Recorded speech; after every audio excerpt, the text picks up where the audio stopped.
ತಸ್ಮೈ ಸ್ವಲೋಕಂ ಭಗವಾನ್ ಸಭಾಜಿತಃ ಸಂದರ್ಶಯಾಮಾಸ ಪರಂ ನ ಯತ್ಪದಂ ವ್ಯಪೇತ ಸಂಕ್ಲೇಶ ವಿಮೋಹ ಸಾಧ್ವಸಂ ಸಂದೃಷ್ಟವದ್ಭಿರ್ವಿಬುಧೈರಭಿಷ್ಟುತಂ ಅದರ್ಶಯತ್ ಸ್ವಕಂ ಲೋಕಂ ಬ್ರಹ್ಮಣೇ ವಿಷ್ಣುರವ್ಯಯಃ ಯಸ್ಮಾತ್ ಪದಾತ್ ಪರಂ ನಾಸ್ತಿ ಯತ್ರ ಮುಕ್ತಾಃ ಉಪಾಸತೆ. ಶ್ರೀ ಗುರುಭ್ಯೋ ನಮಃ. 2ನೇ ಸ್ಕಂದದ 9ನೇ ಅಧ್ಯಾಯ, ಅಲ್ಲಿ 9ನೇ ಶ್ಲೋಕ ನಾವೀಗ ನೋಡ್ತಾ ಇರೋದು. ಅದರಲ್ಲಿ ಈ ಹಿಂದೆ ಭಾಗವತ ತಾತ್ಪರ್ಯದಲ್ಲಿ ಏನು ಪಾಠ ಇದೆ ಅಂತ ಅನ್ನೋದನ್ನು ವಿಮರ್ಶೆ ಮಾಡಿ ನಾವು ನೋಡಿ ಮುಗಿಸಿದ್ದೀವಿ. ಇನ್ನು ಆ ಲೋಕ ಯಾವುದು ಅಂತ ಅನ್ನೋದನ್ನು ನಾವು ನೋಡಬೇಕಾಗಿದೆ. ತನ್ನ ಲೋಕವನ್ನು ಭಗವಂತ ತೋರಿಸಿದ ಅಂತಿದೆ. ಅದಕ್ಕೆ ಸ್ವಲೋಕಂ ಅಂದರೆ ಶ್ವೇತದ್ವೀಪಂ ಅಂತ ಅರ್ಥ ಬರೆದಿದ್ದಾರೆ ಯಾದವಾರ್ಯರು. ವಿಜಯಧ್ವಜರು ಆ ಶ್ಲೋಕದಲ್ಲಿ ಬರೆದು ಹೋದರೂ ಕೂಡ ಮುಂದೆ 24ನೇ ಶ್ಲೋಕದಲ್ಲಿ ಹಾಗೆ ಅರ್ಥ ಮಾಡಿದ್ದಾರೆ ವಿಜಯಧ್ವಜರು. ತತ್ರ ಏವಂ ವಿಧೇ ಶ್ವೇತದ್ವೀಪಾಭಿಧೇ ಲೋಕೆ ಮುಕ್ತ ಸಭಾ ಮಧ್ಯೆ ಮುಕ್ತೈ ಸಂಸೇವ್ಯಮಾನಂ ಅಂತ ಹೀಗೆ ವಿಜಯಧ್ವಜರು ಅಲ್ಲಿ ಅರ್ಥ ಮಾಡಿದ್ದಾರೆ. ಇಲ್ಲಿ ಶ್ವೇತದ್ವೀಪ ಅಂತಲೇ ನಿರ್ದಿಷ್ಟವಾಗಿ ಯಾಕೆ ಅರ್ಥ ಇಟ್ಕೋಬೇಕು ಅನ್ನುವುದು ಒಂದು ಸಮಸ್ಯೆಗೆ ಕಾರಣ ಆಗ್ತದೆ. ಅದು ಜಿಜ್ಞಾಸೆಗೆ ವಿಷಯ ನಮಗೀಗ. ಅದನ್ನು ವೈಕುಂಠ ಅಂತ ಅರ್ಥ ಮಾಡಿದ್ದಾರೆ ಬೇರೆ ವ್ಯಾಖ್ಯಾನಕಾರರೆಲ್ಲ. ವೈಕುಂಠಾಖ್ಯಂ ಪರಂ ಶ್ರೇಷ್ಠಂ ಅಂತ ಶ್ರೀಧರರು ವ್ಯಾಖ್ಯಾನ ಮಾಡಿದ್ದಾರೆ.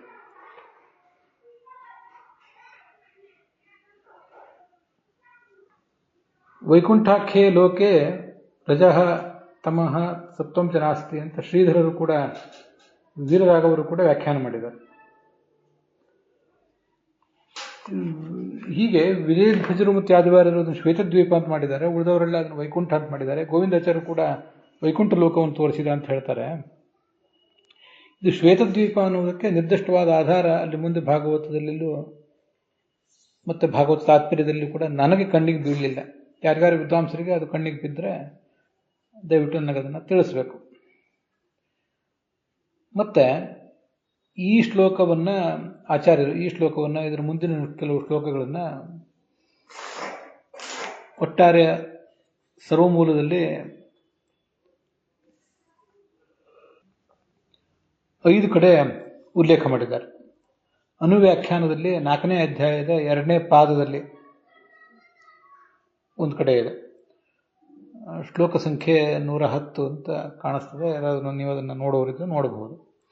ಗೀತಾ ತಾತ್ಪರ್ಯದಲ್ಲಿ 2 ಕಡೆ ಉಲ್ಲೇಖ ಮಾಡಿದ್ದಾರೆ. 2ನೇ ಅಧ್ಯಾಯದ 18ನೇ ಶ್ಲೋಕದಲ್ಲಿ ಮತ್ತು 18ನೇ ಅಧ್ಯಾಯದ 62ನೇ ಶ್ಲೋಕದಲ್ಲಿ ಭಾಗವತ ತಾತ್ಪರ್ಯ ಬರೆಯುವಾಗ ಆಚಾರ್ಯರು ಅದನ್ನು ಉದ್ಧರಿಸಿದ್ದಾರೆ. ಹಾಗೆ ಬೃಹದಾರಣ್ಯಕ ಭಾಷ್ಯದಲ್ಲಿ 1ನೇ ಅಥವಾ ಅದೇ 3ನೇ ಅಧ್ಯಾಯ, ಅಲ್ಲಿ ಭೇದ ಅನ್ನೋದು ಮೋಕ್ಷದಲ್ಲೂ ಇರುವುದರಿಂದ ಅದು ಸತ್ಯ ಅನ್ನೋದನ್ನು ಹೇಳುವಾಗ ಉದ್ಧರಿಸಿದ್ದಾರೆ. ಇನ್ನೊಂದು 4ನೇ ಅಧ್ಯಾಯ ಅಥವಾ 6ನೇ ಅಧ್ಯಾಯ, ಅಲ್ಲಿ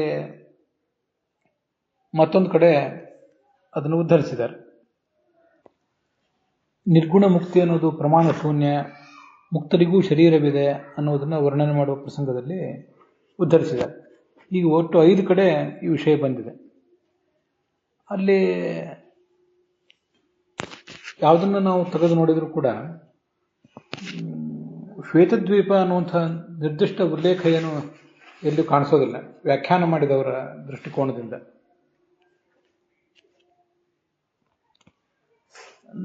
ತತ್ ನವರ್ತತೆ ಯತ್ರ ರಜಸ್ತಮಸ್ತಯೋ ಅನ್ನುವ ಅನುವ್ಯಾಖ್ಯಾನದ ಒಂದು ಉಲ್ಲೇಖ ಏನಿದೆ, ಅಲ್ಲಿ ಯತ್ರ ಅಂದರೆ ಲೋಕೆ ಅಂತಿಷ್ಟೇ ಅರ್ಥ ಬರೀತಾರೆ ಜಯತೀರ್ಥರು ಸುಧಾದಲ್ಲಿ, ಹೊರತು ಯಾವ ಲೋಕ ಅಂತ ಬರೆದಿಲ್ಲ. ಇದು ಯಾವ ಲೋಕಕ್ಕೂ ಅನ್ವಿತ ಆಗಬಹುದು. ನಿರ್ದಿಷ್ಟವಾಗಿ ವೈಕುಂಠವೂ ಏನಾಗಬೇಕಾಗಿಲ್ಲ, ಹಾಗೆ ಶ್ವೇತದ್ವೀಪವೂ ಆಗಬೇಕಾಗಿಲ್ಲ. ಯಾವ ಲೋಕ ಆದರೂ ಆಗಬಹುದು, ಅಥವಾ ಎಲ್ಲ ಲೋಕಗಳನ್ನೂ ತೋರಿಸಿದ ಅಂತ ಅದರ ಅರ್ಥ ನಾವು ತಿಳ್ಕೋಬಹುದು.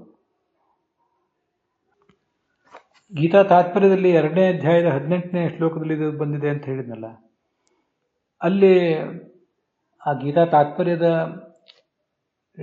ಟೀಕಾ ಜಯತೀರ್ಥರ ಟೀಕಾವನ್ನು ನೋಡ್ಲಿಕ್ಕೆ ನನಗೆ ಅನುಕೂಲ ಆಗಲಿಲ್ಲ. ಯಾರು ವಿದ್ವಾಂಸರು ನೋಡುವುದಿದ್ದು ನೋಡಬಹುದು.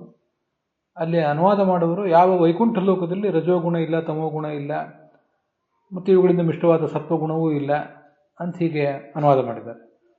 ಮತ್ತು ಇದನ್ನು ತೋರಿಸಿದ್ದು ಭಗವಂತ ಶ್ವೇತದ್ವೀಪವನ್ನಾದರೆ ಅದು ವೈಕುಂಠ ಅಂತ ಹೇಗೆ ಬಂತು? ಒಂದು ಕಡೆ ವೈಕುಂಠ ಅಂತ ಅದನ್ನು ಅನುವಾದ ಮಾಡ್ತಾರೆ, ಮತ್ತೊಂದು ಕಡೆ ಶ್ವೇತದ್ವೀಪ ಅಂತ ಅನುವಾದ ಮಾಡ್ತಾರೆ. ಇದು ಹೇಗೆ ಸರಿಯಾಗ್ತದೆ ಅಂತ ಸಮಸ್ಯೆ ಬರ್ತದೆ. ಇದರ ಮುಂದೆ ಗೀತಾ ತಾತ್ಪರ್ಯ 18ನೇ ಅಧ್ಯಾಯ, ಅಲ್ಲಿ 62ನೇ ಶ್ಲೋಕ ಇದೆ. ಆ 62ನೇ ಶ್ಲೋಕದಲ್ಲಿ ಗೀತಾದಲ್ಲಿ ಸ್ಥಾನಂ ಪ್ರಾಪ್ಸಿಸಿ ಶಾಶ್ವತಂ, ಶಾಶ್ವತವಾದ ಸ್ಥಾನವನ್ನು ಹೊಂದುತ್ತೆ ಅಂತ ಭಗವಂತ ಹೇಳ್ತಾನೆ. ಅಲ್ಲಿ ಶಾಶ್ವತವಾದ ಸ್ಥಾನ ಅಂದರೆ ವೈಕುಂಠ ಮೊದಲಾದ ಶಾಶ್ವತ ಸ್ಥಾನಗಳನ್ನು ಹೊಂದುತ್ತೆ ಅಂತ ಅರ್ಥ. ವೈಕುಂಠಾದಿ ಅಂತ ಆಚಾರ್ಯರು ಬರೆದಿದ್ದಾರೆ. ಅಲ್ಲೇ ಶ್ರೀದೇವ ಲೋಕರೂಪೇಣ ವಿಷ್ಣುಸ್ತಿಷ್ಠತಿ ಸರ್ವದಾ, ಲಕ್ಷ್ಮೀದೇವಿಯೇ ಲೋಕರೂಪದಿಂದ ಭಗವಂತನ ಎಲ್ಲ ಲೋಕರೂಪದಿಂದಲೂ ಇರ್ತಾಳೆ. ಆದ್ದರಿಂದ ಆ ವೈಷ್ಣವ ಲೋಕಾಹ ಅವು ನಿತ್ಯ ಲೋಕಗಳು ಮತ್ತು ಅವು ಚಿನ್ಮಯವಾದ ಲೋಕಗಳು, ಚೇತನಮಯವಾದ ಲೋಕಗಳು, ಜಡವಾದ ಲೋಕಗಳಲ್ಲ ಅಂತ ಅಗ್ನಿಪುರಾಣದ ಮಾತನ್ನು ಉದ್ಧರಿಸಿದ್ದಾರೆ. ಮತ್ತೆ ಅಲ್ಲೇ ನವರ್ತತೆ ಯತ್ರ ರಜಸ್ತಮಸ್ತಯೋಹೋ ಅಂತ ಈ ಭಾಗವತದ ಶ್ಲೋಕವನ್ನು ಉದ್ಧರಿಸಿದ್ದಾರೆ. ಅದನ್ನು ಗಮನಿಸಿದರೆ ವೈಕುಂಠಾದಿ ಅಂತ ಆಚಾರ್ಯರು ಹೇಳುವಾಗ ಇದು ಈ 3 ಲೋಕಕ್ಕೂ ಸಂಬಂಧಪಡ್ತದೆ. ಶ್ವೇತದ್ವೀಪ ಅಂತ ಅದನ್ನು ನಿರ್ದಿಷ್ಟವಾಗಿ ಶ್ವೇತದ್ವೀಪವನ್ನೇ ತೋರಿಸಿದ ಅನ್ನೋದಕ್ಕೆ ಎಲ್ಲಿಯೂ ಆಧಾರ ಕಾಣಿಸೋದಿಲ್ಲ, ಅದು ಸಮಸ್ಯೆ. ಹೀಗೆ ಆ ಶ್ಲೋಕ ಏನು ಸಂದೃಷ್ಟವದ್ಭಿಹಿ ವಿಬುಧೈರಭಿಷ್ಠುತಂ ಅಂತಿದೆಯಲ್ಲ, ಆ ಲೋಕ ದೇವತೆಗಳು ಕೂಡ ಸ್ತೋತ್ರ ಮಾಡುವಂಥ ಲೋಕ ಅಂತ. ಸ್ತೋತ್ರ ಯಾಕೆ ಮಾಡ್ತಾರೆ ಅಂದರೆ ಲಕ್ಷ್ಮೀದೇವಿ ರೂಪವಾದ್ದರಿಂದ ಅದನ್ನು ಸ್ತೋತ್ರ ಮಾಡ್ತಾರೆ. ಜಡವಾದ ಲೋಕವನ್ನು ಅವರು ಕೂಡ ಸ್ತೋತ್ರ ಮಾಡಲಿಕ್ಕೆ ಹೋಗೋದಿಲ್ಲ. ಮತ್ತು ಅದು ಬರೀ ಹೊಗಳುವುದು ಅಂತಲೂ ಅರ್ಥ ಅಲ್ಲ, ಸ್ತೋತ್ರ ಮಾಡಲ್ಪಡುವ ಲೋಕ ಅನ್ನೋದನ್ನು ಈ ಸಂದರ್ಭದಲ್ಲಿ ನಾವು ತಿಳ್ಕೋಬೇಕು. ಅಂತೂ ಅಲ್ಲಿ ಬಂದಿರುವುದು ಶ್ವೇತದ್ವೀಪ, ಅನಂತಾಸನ, ವೈಕುಂಠ, ಈ 3 ಲೋಕಗಳ ಬಗ್ಗೆಯೂ ಕೂಡ ಅನ್ನೋದನ್ನು ಗಮನಿಸಿದರೆ ಸಾಕು. ಬೃಹದಾರಣ್ಯಕ ಭಾಷ್ಯದಲ್ಲಿ 3ನೇ ಅಧ್ಯಾಯದಲ್ಲಿ ಭೇದ ಅನ್ನೋದು ಮೋಕ್ಷದಲ್ಲಿಯೂ ಇರುತ್ತದೆ, ಆದ್ದರಿಂದ ಸತ್ಯ ಅಂತ ಹೇಳುವ ಪ್ರಸಂಗದಲ್ಲಿ ಈ ಶ್ಲೋಕಗಳನ್ನ ಆಚಾರ್ಯ ಉದ್ಧರಿಸಿದಾರಲ್ಲ, ಅಲ್ಲಿ ಆ ಶ್ಲೋಕವನ್ನು ಅಂದರೆ 9ನೇ ಶ್ಲೋಕವನ್ನು ವಿವರಿಸಲಿಕ್ಕೋಸ್ಕರ ಹರಿವಂಶದ ಒಂದು ಶ್ಲೋಕವನ್ನು ಆಚಾರ್ಯ ಹೇಳಿದ್ದಾರೆ. ಯತ್ ಅಂದರೆ ಯಸ್ಮಾತ್ ಅಂತ ಆಚಾರ್ಯ ಅರ್ಥ ಮಾಡಿದ್ದಾರಲ್ಲ, ಅದನ್ನು ವಿವರಿಸಲಿಕ್ಕೋಸ್ಕರ ಹರಿವಂಶದ ಮಾತನ್ನು ಹೇಳಿದ್ದಾರೆ. ಅದು ಒಟ್ಟಾರೆ ಯತ್ ಅನ್ನೋದನ್ನೂ ವಿವರಿಸ್ತದೆ, ಒಟ್ಟಾರೆ ವಿಷಯವನ್ನು ವಿವರಿಸ್ತದೆ. ಚತುರ್ಮುಖ ಬ್ರಹ್ಮನಿಗೆ ಭಗವಂತ ತನ್ನ ಲೋಕವನ್ನು ತೋರಿಸಿದ. ಯಸ್ಮಾತ್ ಪದಾತ್ ಪರಂ ನಾಸ್ತಿ, ಯತ್ ಅಂತ ಭಾಗವತ ಹೇಳಿದರೆ ಅದನ್ನು ಯಸ್ಮಾತ್ ಎಂಬುದಾಗಿ ಹರಿವಂಶ ಸ್ಪಷ್ಟವಾಗಿ ಪಂಚಮಿ ವಿಭಕ್ತಿ ಅಲ್ಲ, ಪಂಚಮಿ ಅರ್ಥವುಳ್ಳದ್ದು ಯತ್ ಅನ್ನೋದನ್ನು ತಿಳಿಸಿದೆ. ಅಲ್ಲಿ ಮುಕ್ತರು ಆ ಭಗವಂತನನ್ನು ಉಪಾಸನೆ ಮಾಡ್ತಾರೆ ಅಂತ ಬಂದಿದೆ. ಮತ್ತೆ ಕೇವಲ ಭಗವಂತನ ಲೋಕ ಅಂತ ಮಾತ್ರ ಅಲ್ಲಿದೆ, ಸುಖಂ ಲೋಕಂ ಅಂತ ಹರಿವಂಶದಲ್ಲೂ ಕೂಡ. ಅಲ್ಲಿ ಹರಿವಂಶ ಯಾಕೋ ಶ್ವೇತದ್ವೀಪವೋ ಮತ್ತಾವುದೋ ನಿರ್ದಿಷ್ಟ ಲೋಕ ಅಂತ ಅಲ್ಲೇನು ಬರಲಿಲ್ಲ, 3 ಲೋಕಗಳನ್ನು ತೋರಿಸಿದ ಅಂತ ಅದರ ತಾತ್ಪರ್ಯ ನಾವು ತಿಳ್ಕೋಬಹುದು.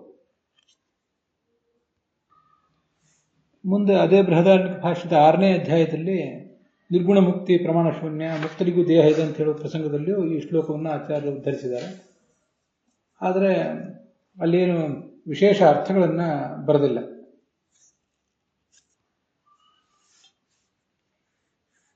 ಪ್ರಸಿದ್ಧೇಶ್ವೇವ ಸ್ಥಳೇಶು ಮುಕ್ತ್ಯನಂತರಂ ಭೋಗೋಕ್ತೇಶ್ಚ, ಈ ಎಲ್ಲ ಸ್ಥಳಗಳಲ್ಲಿ ಮುಕ್ತಿಯ ಅನಂತರವೂ ಕೂಡ ಮುಕ್ತರು ಭೋಗವನ್ನು ಅನುಭವಿಸ್ತಾರೆ ಅಂತಿಷ್ಟೇ ವರ್ಣನೆ ಮಾಡಿದ್ದಾರೆ.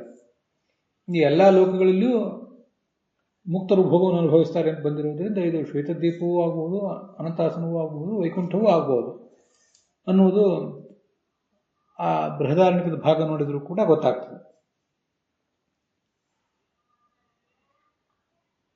ಅಲ್ಲಿ ಟಿಪ್ಪಣಿಯಲ್ಲಿ ರಘುತ್ತಮ ಸ್ವಾಮಿಗಳೇನು ವಿಶೇಷ ಅಂಶಗಳನ್ನು ಬರೆದಿಲ್ಲ, ಹಾಗಾಗಿ ನಾನು ಅದನ್ನು ಉದ್ಧರಿಸಲಿಲ್ಲ. ಅಂತೂ ಇದು ಶ್ವೇತದ್ವೀಪ ಅಂತ ಅರ್ಥ ಮಾಡಲಿಕ್ಕೆ ನಿರ್ದಿಷ್ಟವಾದ ಕಾರಣಗಳೇನು ಕಾಣಿಸೋದಿಲ್ಲ. ಇಷ್ಟಾದರೂ ವಿಜಯಧ್ವಜರು ಮತ್ತು ಯಾದವಾರರು ಅದನ್ನು ಶ್ವೇತದ್ವೀಪ ಅಂತ ಹೇಳುವುದು ಯಾವ ಆಧಾರದಿಂದ ಅನ್ನೋದು ನನಗೇನಾದರೂ ಸಿಕ್ಕರೆ ನಾನು ಅದನ್ನು ತಮ್ಮೆದುರಿಗೆ ಹಂಚ್ಕೋತೇನೆ. ಹಾಗೆ ನಿಮಗೂ ಕೂಡ ಅದು ಯಾವ ಆಧಾರದಿಂದ ಅಂತ ಏನಾದರೂ ಗೊತ್ತಾದರೆ ನೀವು ಅದನ್ನು ತಿಳಿಸ್ರಿ, ಅದನ್ನು ನಾವು ಇಲ್ಲಿ ತಿಳ್ಕೊಳ್ಬಹುದು. ನನಗಂತೂ ಸದ್ಯದ ಅಲ್ಲಿಯ 2ನೇ ಸ್ಕಂದದ ಮುಂದಿನ ಭಾಗವತ ಶ್ಲೋಕಗಳು, ಭಾಗವತ ತಾತ್ಪರ್ಯ ಶ್ಲೋಕಗಳಲ್ಲಿ ಮತ್ತು ಸರ್ವಮೂಲದಲ್ಲಿ 5 ಕಡೆ ಏನು ಶ್ಲೋಕಗಳು ಉಲ್ಲೇಖ ಕಂಡಿವೆ ಅಲ್ಲಿ ನನಗೇನು ಇದು ಶ್ವೇತದ್ವೀಪ ಮಾತ್ರ ಅನ್ನೋದಂತೆ ಕಾಣಲಿಲ್ಲ. 3 ಲೋಕಗಳನ್ನು ತೋರಿಸಿದ ಅಂತನೋ ಅರ್ಥವೇ ನಮಗೆ ಕಾಣಿಸ್ತದೆ. ಅಂತೂ ಈ 9ನೇ ಶ್ಲೋಕ ಅನ್ನೋದು ತುಂಬ ಸುಂದರವಾದ ಶ್ಲೋಕ. ಭಗವಂತನ ವರ್ಣನೆ ಮಾಡ್ತದೆ, ಮತ್ತು ಚತುರ್ಮುಖ ಬ್ರಹ್ಮನನ್ನು ವರ್ಣನೆ ಮಾಡ್ತದೆ, ಎಲ್ಲ ದೇವತೆಗಳನ್ನೂ ವರ್ಣನೆ ಮಾಡ್ತದೆ, ಲಕ್ಷ್ಮೀದೇವಿಯನ್ನೂ ವರ್ಣನೆ ಮಾಡಿದೆ ಸ್ವಲೋಕಂ ಅಂತ ಬಂದಿರೋದ್ರಿಂದ. ಲೋಕ ಅನ್ನೋ ಶಬ್ದಕ್ಕೆ ಇನ್ನೂ ಒಂದು ಅರ್ಥ ಹೇಳ್ಬೋದು. ಈ ಹಿಂದೆ ನಾನು ಹೇಳಿದ್ದೆ, ಒಂದು ಶ್ವೇತದ್ವೀಪ, ಅನಂತಾಸನ, ವೈಕುಂಠ ಅನ್ನುವ ಲೋಕಗಳು. ಇನ್ನೊಂದು ಸ್ವಲೋಕ ಅಂದರೆ ಪರಮಾತ್ಮ ತನ್ನ ಸ್ವರೂಪವನ್ನು ತೋರಿಸಿದ ಅಂತ ಅರ್ಥ. ಮೃತಂ ಪಿಬಂತೋ ಸುಕೃತಸ್ಯ ಲೋಕೆ ಅನ್ನುವಲ್ಲಿ ಲೋಕ ಅಂದರೆ ದೇಹ ಅಂತ ಅರ್ಥ ಮಾಡಿದರೆ ಭಗವಂತನ ಸ್ವರೂಪ ಅಂತ ಅರ್ಥ ಮಾಡಬಹುದು.